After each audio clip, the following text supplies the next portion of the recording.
now, right? 6, 7 years? Second term. This second term. How is it? I mean, what was it like in the beginning adjusting to being First Lady? What was it like? First, allow me to say Happy International Women's Day to my colleagues out there, and we appreciate this day. Jeff, if you may allow me, I would say that the County First Ladies Association is an organization that we as women spouses, governor spouses come together, and we try and work together as a team so that we can bring out the voices of the women who are not with us, who cannot reach the level where we are. And plus, again, we are complementing the governor's work. So that is basically the work that we've done. Being a first lady was not an easy thing because the dream of being a governor is not for me, but by the governor himself. But I appreciate the fact that the governor came to speak to me, and we had agreed in the family, and I gave him my blessings, and off he was out to do the campaigns, and I decided to go out and campaign on his behalf. And we have come this far because of teamwork, me and him. Thank you. Yeah, okay. Yeah. Agnes, how about you? For people who don't know, tell us a bit about your background, because you have a history there. Oh, thank you, Jeff. You look the same. I thought you'd look different. First and foremost, let me just echo my colleagues' sentiments. I want to wish the women out there Happy International Women's Day. My husband happens to be an honorary woman. Wow. So I also wish him Happy Women's Day. Remember way back when he was the Minister for Gender Sports? Yes. He said that he's an honorary woman. So, and then on a sad note, I would also like to pass condolences to the family of Grace Onyango, our first elected MP. That was an icon for us, and she was somebody we used to look up to. But we are glad she completed her work, and let her rest in peace. I don't know, this work of a first lady, it's not defined. It's not in the Constitution. So it is really, it's like saying, how does it feel to be the wife to somebody? So it's not something that is structured, but for me, I've been in it for quite some time. My husband joined politics right from school, way back when we finished the university. And it's like I've carried it along. It's only that the responsibility at the county level are more than the responsibilities I had then when he was an MP. But it is an interesting job. It is a God-given job. And we are doing it through the association that we have. You realized when the governors were elected the first time, all of them were men. So we only had first ladies. So they realized then that they needed to come together so that they can dialogue. You see us here, we are from different professions. So we needed to dialogue and find out, because ours is not a constitutional office, how are we going to use it to be able to implement some of the things that we said when we were campaigning? Because when our husbands campaign, we join them on the campaign track, and we also meet various challenges. So we wanted to come together as first ladies to find out how we can meet those demands in the community. Yeah. And from MP to senator to governor, I mean, wasn't this very tiring for you? It must be exhausting sometimes. No, it's not exhausting. When you are a couple and you agree to take a specific direction, it doesn't become difficult, because the beauty with my husband is that we are able to discuss and agree on what to do. So when I get tired for a reason, not because of that. Agnes mentions that you are both from different professions. Yes. What is your background? My background is hospitality, and I also love social work, plus leadership and governance. So those are the three things that I basically do. Why do I do social work? I do social work because a number of women out there, especially the pastoralist women, have not gotten a chance to go to school. And I feel like I am the bridge for them, so that I can come to the station here, talk to the people who are able to help them, and then I take it back to them to transform them and just change their way of living. for anything to happen, you have to go down to the level. I'll give you a good example that I do. I do fistula, and the women in the village have been suffering a lot with fistula. And so personally, I come, look for partners, for example, AMREF. I tell them the situation that is in the ground, then they'll come and support them. And it has been always a fulfilling thing to see that women are feeling better because of the small initiatives that we come and help them. Yeah. And it's still a big problem today, huh? It is a big problem. It is a big problem. Not only in my county, even... Also Migori? Also Migori. Also Migori? Yeah. Fistula? Yeah, in fact, I have an ongoing camp funded by M-Pesa Foundation and AMREF and Flying Doctors Association. When I went to the ground to look for the patients, I could only get 3. And I realized that this is a disease that women hide. I have a patient who has had fistula from 1970. Oh. So it is a problem that, it is a shameful problem. So the women don't come out to say that they are suffering from the disease. You only realize on the day that you start the camp. In fact, I'm overwhelmed. I'm not able to treat all the patients that have presented themselves. I've had to turn people some home because Safaricom only gave a limited funding, and the government, the county government, has to fund.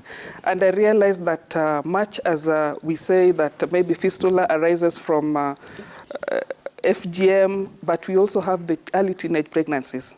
You know, when the women get pregnant when they're quite young, their body is not ready to push the child. So they end up getting ruptures in the process.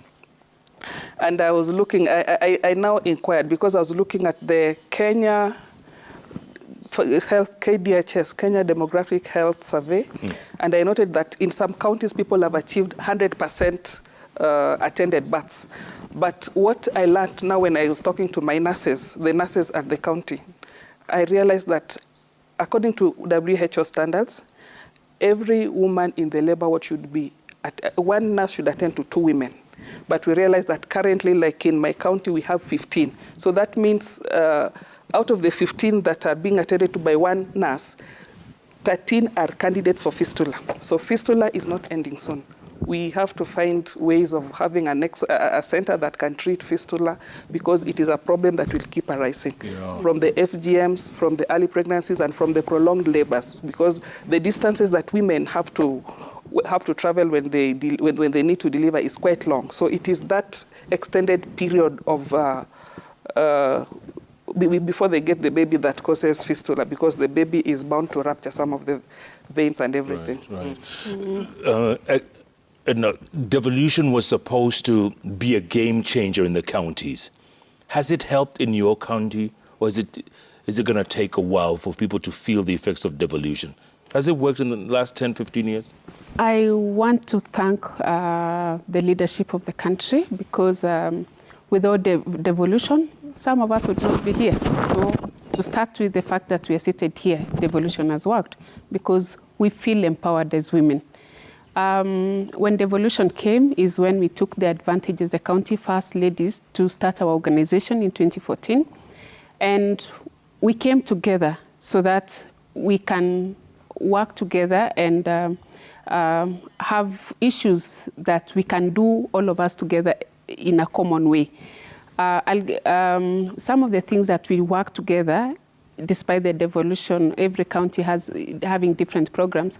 We have the menstrual hygiene management that we work together, all of us, the county first ladies. And we also have cancer initiatives that we work together. But coming to my county, I can say yes, devolution has helped. Women have voices. Women have gotten the chance to be elected. And women have even gotten the jobs. So devolution is working.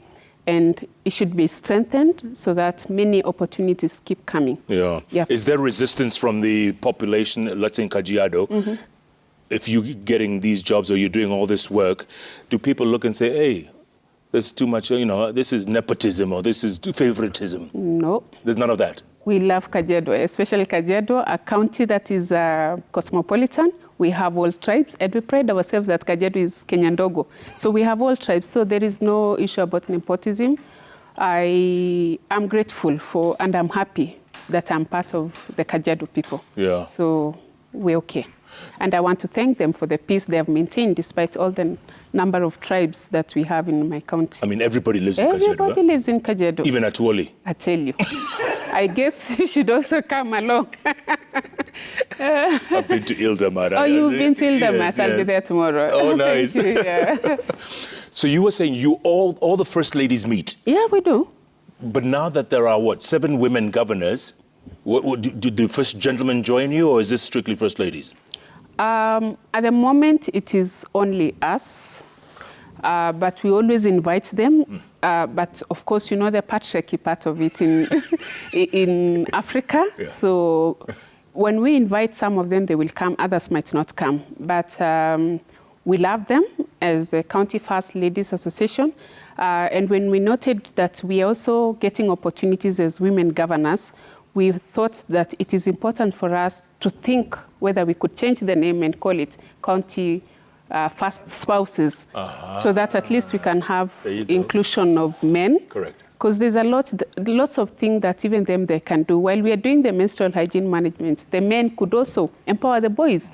We are out there to empower the girls. We need men also to come out and empower the boys. Very good point. Yep. Very good point.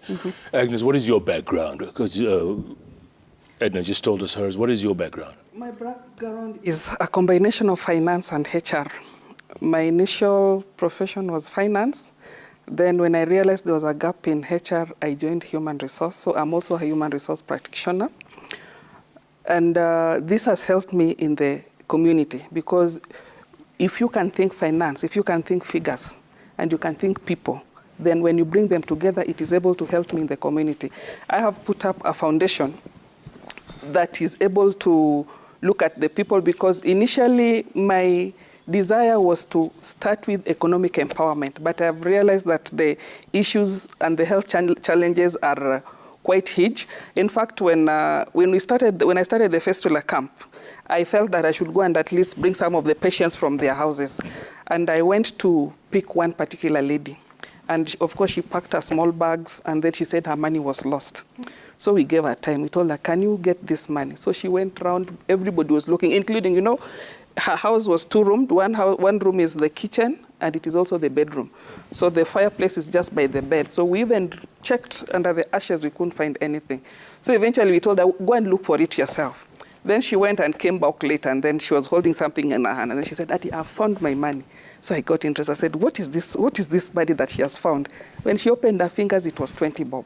The level of poverty is so high that if we don't, as women, if we don't come up and try to raise these people, they are going to suffer. This is somebody who's had fistula all their life. They've been abandoned by the family. They live alone. So it is really sad, and I'm hoping that through the foundation, I'll be able to at least touch, if not all, even 2 lives, so that they can say they've moved from one point to the other.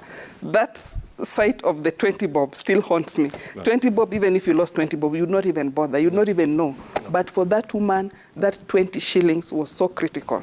And what even made me so sad is that as you are living, now when you're leaving home, of course, now you tell people to take care of your properties.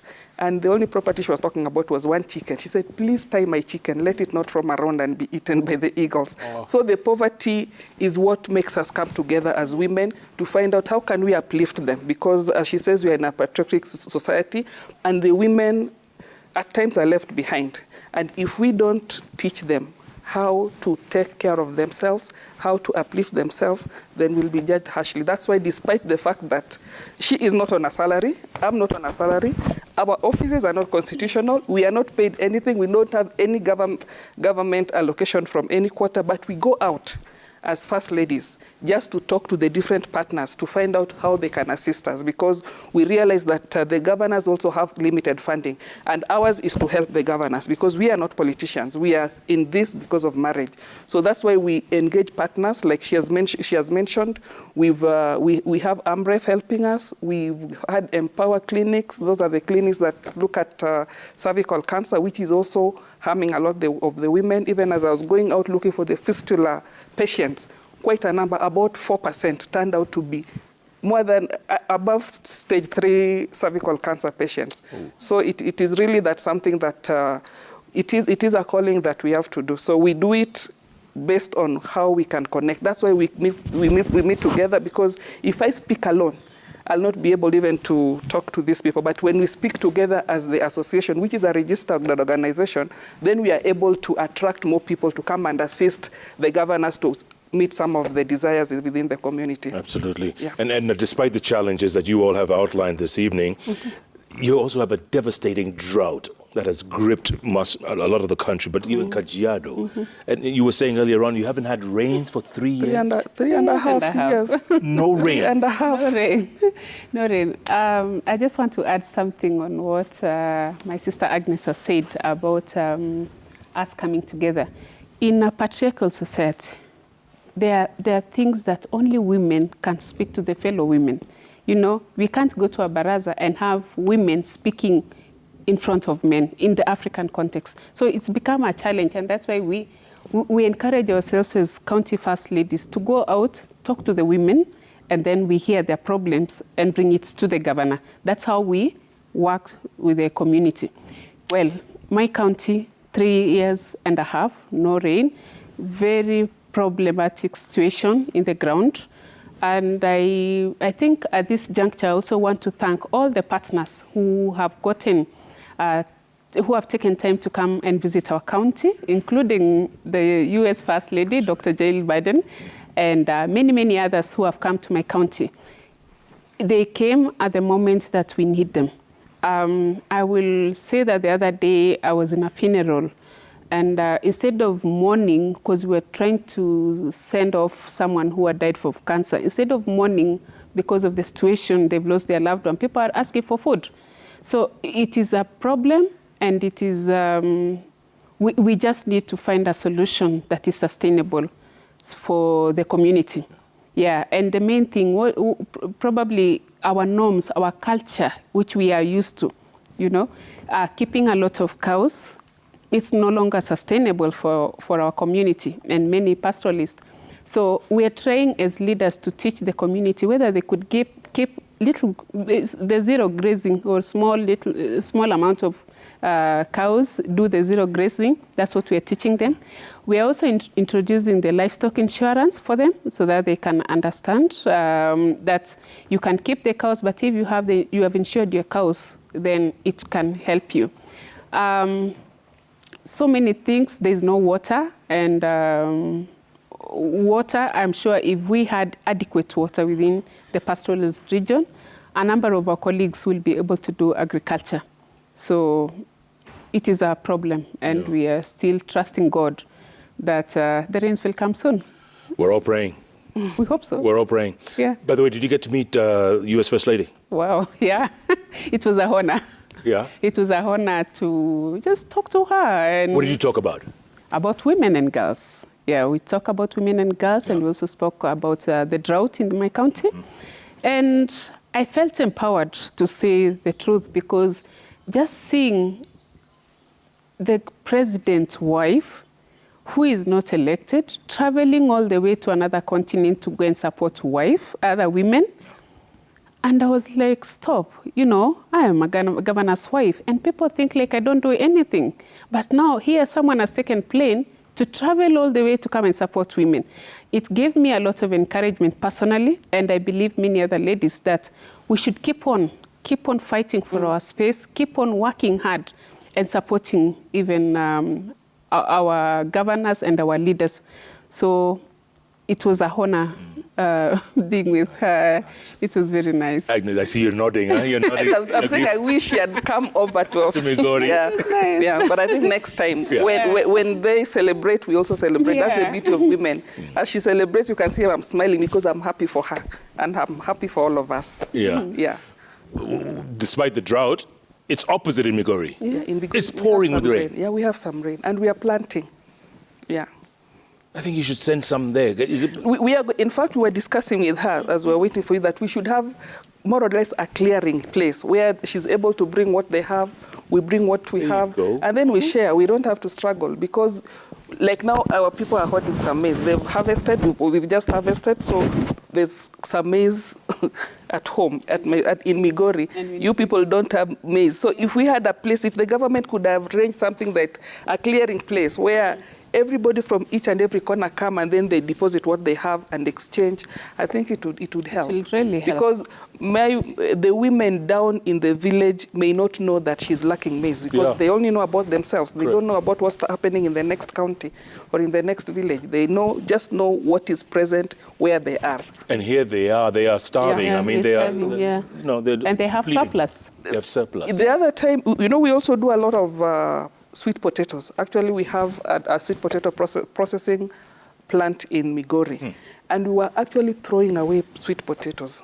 And while the people from the north were suffering. So I then communicated, I wanted them at least to get transport. Instead of getting things from elsewhere, they could have taken our potatoes. And potatoes are very nutritious. They can even be fortified and be given to children to help them. If they could just get transport, rather than the government getting things from elsewhere, they would have just gotten transport, they buy the potatoes from our women back in the village, and they take to Northeastern. So I think there's something that should be able to bring these producers and the supply and demand together. Yeah. Especially county to county. It can help. Tell me something, did the Americans promise anything to Kajiado County? Did anything came out other than photo opportunity and lots of smiles? No, I think they discussed with the president. So, and because anything that comes to Kajiado also comes to our nation. Right. So I will leave it for the national level because, Okay. Yeah. Let me ask you another question. MCAs in your county, in every county, are notorious for wanting to impeach governors. Do you ever interact with MPA? Do you come across the leadership in the counties? Do you get along with them? Yeah. There's no problem? Not for me. I have no problem with them, but they have problem with the governor. Yes. I believe in women influence and women empowerment. A number of times I see the leadership in the county having problem. What I do in my position as a woman is to talk to their spouses and ask them, have you seen our men trying to have problem here and there? What can you do? Are you able to speak to your husband? I speak to my husband. Let's put things in line so that at least we can have a peaceful environment. And I'm grateful that I have tried once and it has worked by using the spouse of the other leader.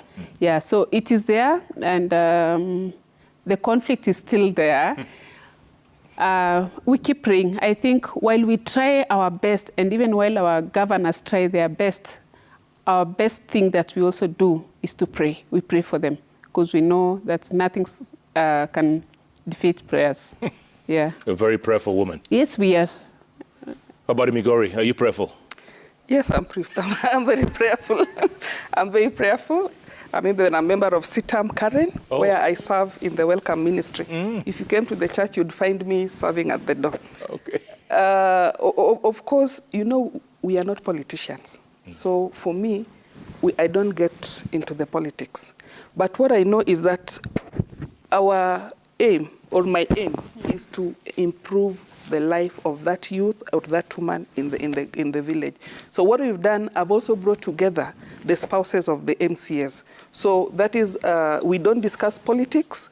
We just map out what is happening within their areas, and we find solutions to help. And we also know there's no school for politicians' wives. So we meet together, we discuss, we find, we encourage each other on how to carry ourselves around, what we can do, what we cannot do. And I think that helps because we are able to be at peace as the spouses of the MCAs. But the politics, I don't get into the politics. You leave it to the politicians. I give it to the politicians. And yes. For example, when we are going to visit a certain ward, we have to speak to their spouses. Yes. Yeah, we tell them, I have this program and I'm coming to your ward. Can you join me? Because the position that we hold, we need to pull someone else. While I am pulled by the country first lady, I also need to pull the MC's wives. Yeah. And the MC's wives will pull the other lady in the grassroots. So that is the chain that we have. Okay. If someone was to ask you, Agnes, what is your typical day like? Tell us. You know, you have to ask me typical day from where?